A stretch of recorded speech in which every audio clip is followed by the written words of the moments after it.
It is the undeniable colossus of modern commerce, an empire built on blue vests and yellow smiley faces that now dictates global supply chains and influences the economies of nations. It is the largest private employer on Earth.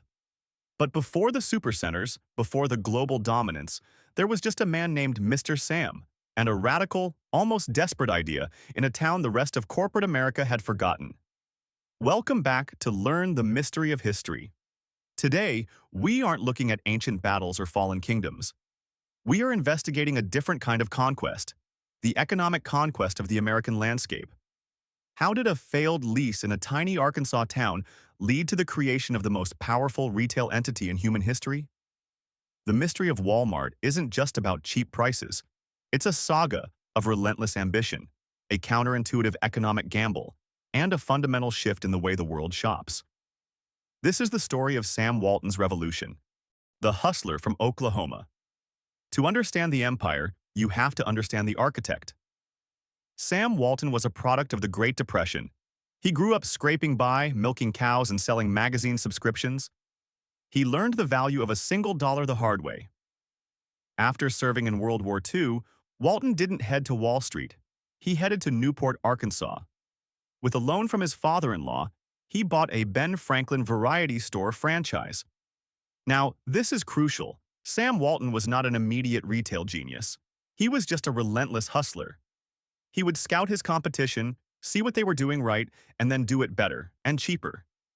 He started making massive profits in Newport. He was the king of Main Street. But in 1950, disaster struck. His landlord saw how successful Sam was and refused to renew his lease, effectively stealing Walton's business to give to his own son. Sam Walton was kicked out of the kingdom he had built.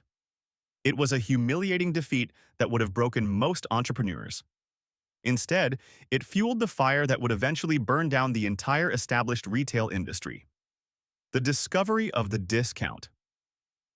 Sam started over in Bentonville, a tiny town of just 3,000 people. He opened Walton's 5 and 10. But throughout the 1950s, Sam began noticing a shift. The old variety store model was dying. A new concept was emerging in the cities: discounting. Here is the economic mystery that Walton solved. The traditional retail logic said, buy an item for $1, sell it for $2. You make a healthy profit margin on every sale. The discounter logic was insane to traditionalists. Buy it for $1, sell it for $1.20. You make pennies on the sale. But Walton realized if you dropped the price low enough, customers wouldn't just buy one, they'd buy 10. He realized that staggering volume could beat high margins. He called it stacking it high and watching it fly. 1962 was the year everything changed. The giants awoke. Kmart and Target both opened their first discount stores that year, focusing on big cities and suburbs. That same year, at age 44, Sam put everything on the line. In Rogers, Arkansas, he opened Walmart Discount City No. 1. The sign was plain. The floors were concrete, but the prices were unbeatable. The revolution had begun in a barn in Arkansas, surrounding the cities. So you have Kmart and Sears dominating the cities. How did this backwoods Arkansas company defeat them? They didn't fight them. At least, not at first. The major retailers ignored rural America. They thought small towns couldn't support big stores. Sam Walton knew better. He knew rural farmers and factory workers wanted the same deals people got in New York or Chicago. Walton expanded aggressively into towns of 5,000 people. He created a monopoly in underserved markets. By the time the big city giants realized what was happening, Walton had surrounded them. He had built an empire in the shadows of rural America. Furthermore, Walton was obsessed with efficiency.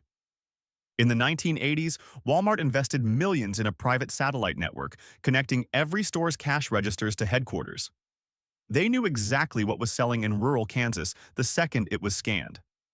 They turned retail into a data science, crushing competitors whose supply chains were slower and more expensive. Conclusion and legacy. From a single store in 1962 to going public in 1970 to becoming the world's largest retailer by 1990. The growth was exponential. The Sam Walton method changed the world. It lowered the cost of living for millions of Americans, but it also decimated Main Street small businesses that couldn't compete with his volume. The mystery of Walmart's creation isn't a fairy tale. It's a complex story of ruthless efficiency and American ambition. Sam Walton proved that you didn't need to be on Madison Avenue to change the world. You just needed to understand the value of a dime to the average family on a dirt road in Arkansas. What do you think is the most significant impact Walmart has had on modern history, for better or for worse? Let us know in the comments below. If you enjoyed uncovering this economic mystery, please like this video and subscribe to Learn the Mystery of History for more deep dives into the events that shaped our world.